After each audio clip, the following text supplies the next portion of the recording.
આજે આપણે બનાવશું આખા રીંગણાનું શાક। રીંગણા બધાને આમ કટ કરી લીધેલા છે। કડાઈમાં તેલ નાખશું। તેલ ગરમ થઈ ગયું છે। હવે રીંગણા આપણે તળી લઈશું। રીંગણા તળાઈ ગયા છે। હવે એને આપણે એક ડીશમાં કાઢી લઈશું। હવે કરી લઈએ વઘાર। પહેલાં લીમડો નાખશું, કાંદા નાખશું, અને શેકાવા દઈશું। શેકાઈ ગયા છે। હવે ટામેટા નાખી દઈશું। હવે ટામેટા હમાય ગળી જવા દઈશું। ટામેટા ગળી ગયા છે। હવે લસણ, મરચી, આદુ, હળદર ને લાલ મરચું એની પેસ્ટ કરેલી છે એ આપણે નાખી દઈશું। શિંગદાણાનો ભૂકો કરેલો નાખી દઈશું। હવે જરૂર પૂરતી આપણે નાખી દઈશું મીઠું। નાખશું ધાણા જીરુંનો પાવડર।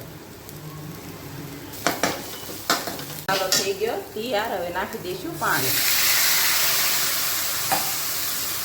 ગ્રેવી થઈ ગઈ છે તૈયાર। હવે એમાં નાખી દઈશું આપણે તળેલા રીંગણા। રીંગણા નાખી દીધા છે। હવે એને ધીમા તાપ પર 5 મિનિટ સડવા દઈશું। ઢાંકી દઈશું। શાક થઈ ગયું છે તૈયાર।